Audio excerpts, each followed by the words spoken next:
Today, a free man, but this was the moment former Honduran President Juan Hernandez was extradited to the United States. Convicted and sentenced to 45 years in prison for conspiring with notorious drug lords like El Chapo.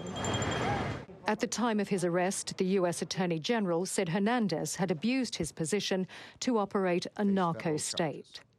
Hernandez is charged with participating in a corrupt and violent drug trafficking conspiracy to facilitate the importation of tons of cocaine into the United States.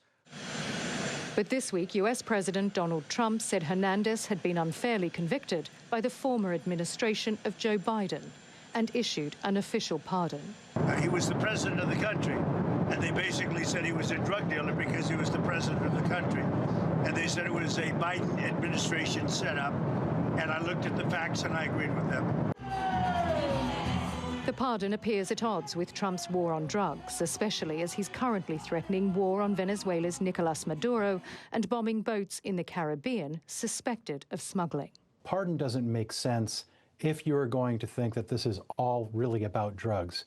With Hernandez, it isn't. In fact, it's about a president who was prosecuted and found guilty of crimes, and in many ways, Donald Trump sees himself in a similar vein as someone who was prosecuted, who was impeached twice. So he sees Hernandez as a kindred spirit.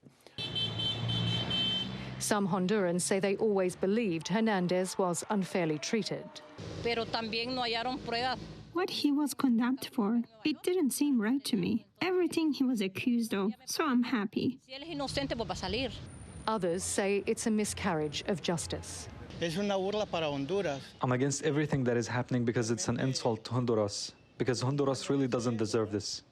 The pardon came as Hondurans headed to the polls to elect a new president. Trump has publicly endorsed Hernandez's political party, now led by Nasri Esfura. Some have accused Trump of trying to influence the politics of Latin America to align with his own and undermining decades of U.S. efforts to combat drug networks. Selina Downes, TRT World, Washington.